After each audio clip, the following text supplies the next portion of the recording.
Hey guys, कैसे हैं आप सब। होप कि आप सब अच्छे ही होंगे। तो देखिए गाइस, मैं ये रिवोल्यूशन का सीरीज लेकर आने वाली हूँ, जिसमें कि ये मेरा पार्ट 1 है, ग्रीन रेवोल्यूशन। उसके बाद मैं और भी रिवोल्यूशन के जितने भी प्रकार है वो सब पढ़ाऊंगी। तो आपका एजुकेशन गोल में फिर से एक बार स्वागत है। तो ग्रीन रेवोल्यूशन स्टार्ट करने से पहले मैं आपको इसका हिस्ट्री पढ़ा देती हूँ, ठीक है। तो देखिए, जब हमारे जब जो इंडिया था उसमें जो था ब्रिटिश कंपनी जो थी वो इंडिया में ऑलमोस्ट 200 इयर्स के लिए अपना रूल की थी, ठीक है। तो यहाँ पे जितने भी इंडिया के जितने भी रॉ मटेरियल्स वगैरह होते थे, उसे जो इंडिया से रॉ मटेरियल ले जाके ब्रिटिश कंपनी जो थी अपने देश में बेचा करती थी, ब्रिटेन में बेचा करती थी। और भी जितने भी यूरोपियन कंट्रीज वगैरह के वो सब आके हमारे देश के जितने भी रॉ मटेरियल्स, स्पाइसेस वगैरह थे उसे अपने कंट्रीज में ले जाकर बेचा करती थी, जिससे कि उसे बहुत ज्यादा फायदा होता था। तो वो इंडिया के बारे में नहीं सोचा करते थे, ठीक है। वो इंडिया के बारे में नहीं सोचा करते थे, सिर्फ सेल्फ के बारे में सोचा करते थे।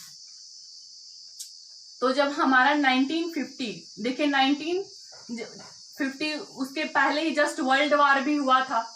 तो इंडिया तो वर्ल्ड वार में पार्टिसिपेट नहीं करा था, क्योंकि उस टाइम, लेकिन देखिए इंडिया का भले ही पार्टिसिपेट नहीं करा हो, लेकिन उस टाइम ब्रिटिश रूल में था। हमारा जो इंडिया था वो ब्रिटिश रूल में था। इंडिया ईस्ट कंपनी के अंडर में था हमारा इंडिया। तो जितने भी सोल्जर्स वगैरह थे वो हमारे ही कंट्री से लेके जाया करते थे, जो ईस्ट इंडिया कंपनीज वगैरह है।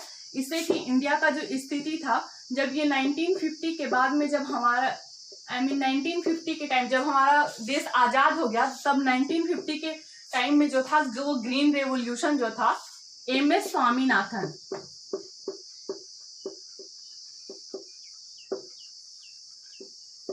स्वामीनाथन के द्वारा इंट्रोड्यूस किया गया। देखिए, अगर आपको इंडिया में पूछेगा कौन है ग्रीन रेवोल्यूशन के फाउंडर, तो आपको बोलना है, या फिर फादर, तो फिर आपको बोलना है एमएस स्वामीनाथन, ठीक है। और अगर आपको वर्ल्ड में पूछेगा तो बोरलोग है, वो थे, ठीक है। तो ये जो थे एमएस स्वामीनाथन ने ही इसे इंट्रोड्यूस करा था। देखिए, जो पहले के किसान हुआ करते थे ना, वो जैसे कि मान के चलिए ये एक फील्ड है, ये फार्मर्स हो गया। वो जो थे, अगर फील्ड में अगर वो ने क्रॉपिंग करना होता था, तो देखिए पहले इरिगेशन फैसिलिटीज नहीं था, हाई यील्डिंग सीड्स नहीं थे। तो वो लोग ना सब मॉनसून पे डिपेंड करते थे मेनली। अभी भी मॉनसून पे डिपेंड करता है, लेकिन अभी भी इरिगेशन फैसिलिटीज जो है वो बहुत ज्यादा आ चुका है, ठीक है। तो ये जो फार्मर्स थे वो हल जोता करते थे, पहले उसे बोया करते थे, उसके बाद में फिर मॉनसून पे डिपेंड करते थे, तो जिसके कारण कि कभी कभी जो फसल था वो खराब हो जाता था, और जो फसल के जो सीड्स होते थे ना, वो भी उतने उपजाऊ नहीं थे। देखिए, आप हिंदी मीडियम से हो या फिर इंग्लिश मीडियम से हो, आपको कोई प्रॉब्लम नहीं होना चाहिए, क्योंकि मैं दोनों में एक्सप्लेन कर रही हूँ। तो फिर देखिए, ये जो सीड्स थे, उसके बाद जो 1950 में जब हमारे देश में ग्रीन रेवोल्यूशन आया, तो देखिए इसने क्या किया, ये जो पुरानी विधि थी ना हमारे देश में एग्रीकल्चर करने की, उसे पूरी तरह से बदल के रख दिया, ठीक है। हमारे देश में इंट्रोड्यूस किया गया हाई यील्डिंग सीड्स।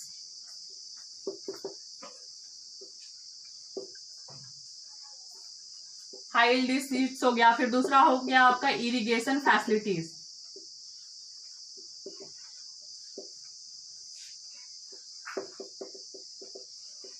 फिर हो गया आपका पेस्टिसाइड्स।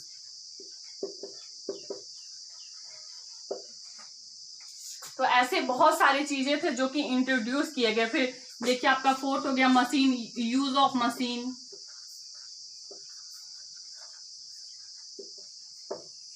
ये आप स्क्रीनशॉट ले लो, आई थिंक ले लिया होगा।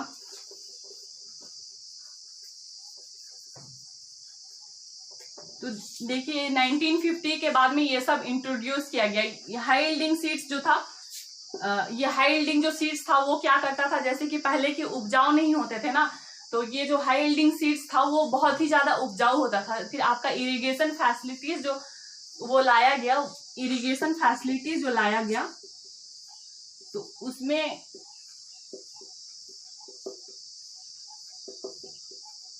जब इरिगेशन फैसिलिटीज लाया गया तो जो मानसून पे डिपेंडेंसी थी ना फार्मर्स की वो कम हो गई, ठीक है। तो जिससे कि बहुत सारे लोग जो थे अच्छा उपजाऊ होने लगा। तब जब 1950s का टाइम था ना, जब इंडिया ने अपने देश में देखिए फैमिन वगैरह भूखमरी की स्थिति आ गई थी, तब इंडिया ने किसी अदर कंट्रीज से जब हेल्प मांगा तो सभी ने इंडिया का मजाक उड़ाया, ठीक है। तो अब उसी टाइम एम एस स्वामीनाथन ने सोचा कि क्यों ना इंडिया को एक सेल्फ डिपेंडेंसी बनाया जाए इस मैटर में। तो फिर जब इसमें सेल्फ डिपेंडेंसी जब बनाया गया, उसके बाद में फिर जो इंडिया था उसे इस चीज की प्रॉब्लम नहीं हुई। देखिए जब 1950 में जब ये इंट्रोड्यूस किया गया था, उस टाइम जो था वो मेनली पंजाब, हरियाणा और यूपी, उत्तर प्रदेश, इन्हीं तीनों स्टेट्स में ही ऑलमोस्ट रुक गया था। मतलब इन्हीं तीनों स्टेट्स में इसे बहुत ही ज्यादा अच्छे रूप में देखा गया। जब पंजाब, हरियाणा, यूपी, ये जो देखिए ग्रीन रेवोल्यूशन जो है ये आपका मेनली बेस्ड है राइस एंड व्हीट पे।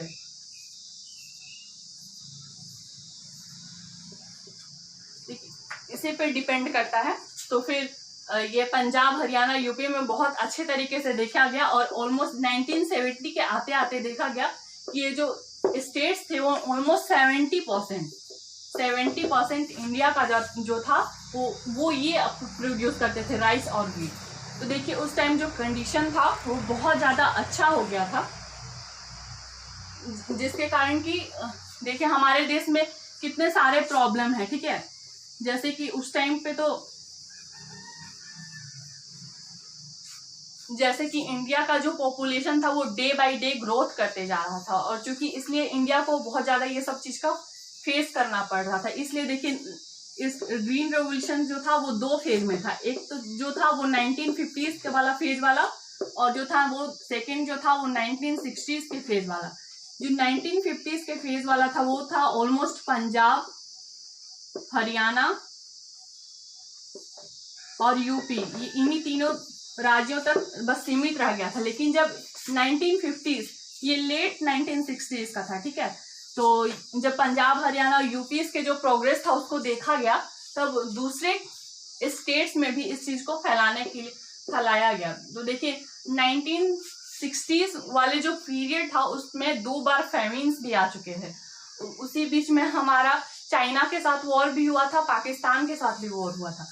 तो फिर इंडिया की जो कंडीशन थी वो और भी एक बार फिर से खराब हो गई थी। तो फिर हमने फिर से दोबारा इस ग्रीन रिवोल्यूशन को अपने इंडिया में लाया, जिसके कारण कि जो इंडिया की जो डिपेंडेंसी थी ना अदर कंट्रीज पे वो तो कम हुई ही, ऊपर से हम लोगों ने जो अपने एरिया के जो इंडिया के जो पॉपुलेशन है उसे उसका अच्छे से भरण पोषण करने में हम लोग सफल रहे, ठीक है। तो यही था आपका ग्रीन रेवोल्यूशन।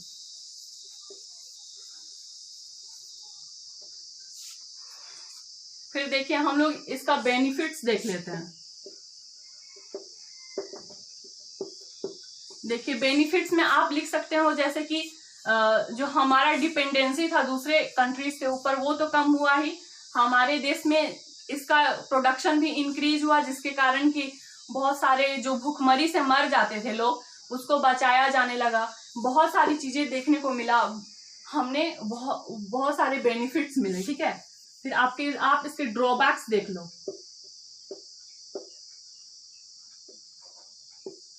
देखो ड्रॉबैक्स में आप ये देख सकते हो जैसे कि जो हाई यील्डिंग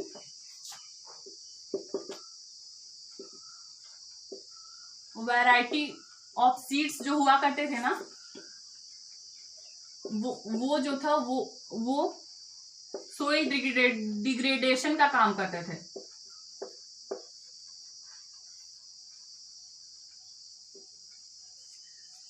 साथ ही साथ सोइल डिग्रेडेशन का तो काम करते ही थे, ऊपर से इसका जो उर्वरा शक्ति था वो भी कम कर देते थे। जो सोइल प्रोफाइल का जो इरिगेशन शक्ति था ना वो भी कम हो जाता था, जिसके कारण कि वो बंजर और ये सब भी था ड्रॉबैक्स। देखिए फिर आप इसका वो भी देख सकते हैं, जैसे कि उस टाइम में ना बहुत सारे जो बड़े बड़े फार्मर्स हुआ करते थे वो तो कैपेबल थे हाई यील्डिंग सीड्स या फिर इरिगेशन फैसिलिटीज या फिर जो भी इतने भी रिवोल्यूशन के जितने भी चीज थे वो सब करने में समर्थ थे, लेकिन जो छोटे फार्मर्स थे ना वो ये सब करने में सफल नहीं थे, जिसके कारण कि जब वो हाई यील्डिंग सीड्स खरीदते थे तो जैसे कि मान लिया मैंने हाई यील्डिंग सीड्स खरीदा, ठीक है, ये मैं चलिए आप ही हो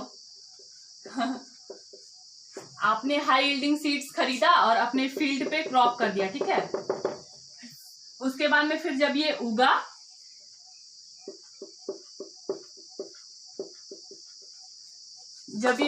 उसके बाद में फिर मान के चलिए आपका उतना उपजाऊ नहीं हो पाया, तो फिर ये जो फार्मर था वो डिप्रेस्ड हो गया, ये डिप्रेस्ड हो गया, ठीक है। ही बिकम सैड, उप्स, ये सैड हो गया। तभी ये जो तब इसे ये सोचने लगा कि मैं क्या करूं, ये सोचने लगा कि मैं क्या करूं जिससे कि मेरा जो स्थिति है वो सुधर जाए। तब ये सोचा कि क्यों ना मैं डेप्ट ले लूं किसी से। डेप्ट मीन्स उधार, ठीक है। जब ये उधार लिया तो फिर तो ठीक है, नेक्स्ट ईयर के लिए इसने क्रॉप किया, इरिगेशन किया, लेकिन उस टाइम नहीं हो पाया तो फिर ये फिर से सैड रहने लगा, क्योंकि इसके सर में क्या आ गया था, डेप का जो था वो टैग लग गया था। आई मीन इसके बहुत ज्यादा ये जो था वो डेप में डूब चुका था, ठीक है। तो इसने सोचने लगा मैं कैसे भरूं। तो फिर ये जो फार्मर्स वगैरह थे बहुत ज्यादा सुसाइड का केस भी आने लगा था। ये इसका आप ड्रॉबैक्स देख सकते हो। जो पहले के जो ये हुआ करते थे, जो बड़े बड़े व्यापारी हुआ करते थे वही देते थे फार्मर्स को पैसा। देखिए ये सब आपका ड्रॉबैक्स है। देखिए जो भी ड्रॉबैक्स है, लेकिन हमें सबसे ज्यादा इसका बेनिफिट्स देखने को मिला, तो इसलिए इसे इंडिया ने बहुत ही ज्यादा अच्छे तरीके से प्रमोट करा। 1960s के बाद में इसका बहुत अच्छे से प्रमोशन होने लगा, ठीक है। तो फिर देखिए यही था आपका ग्रीन रेवोल्यूशन। देखिए अभी करंट में इंडिया की स्थिति ऐसा हो गया है कि चाइना के बाद इंडिया ही एक्सपोर्ट करता है दूसरे अदर कंट्रीज को, और अभी इंडिया क्या है, खुश है, एटलीस्ट राइस एंड व्हीट के मामले में इंडिया खुश है, ठीक है। अभी बहुत सारी कंट्रीज जो है वो इंडिया से हेल्प लेते हैं। तो देखिए ये सब जो चीज था वो सब देखा गया। तो देखिए अभी जो करंट सिचुएशन है ना, उसमें नरेंद्र मोदी या फिर जो हमारे मनमोहन सिंह जो थे वो सोचे कि ये जो पेस्टिसाइड्स वगैरह है ना वो बहुत ज्यादा हार्म कर रहे हैं जब सॉइल प्रोफाइल वगैरह को।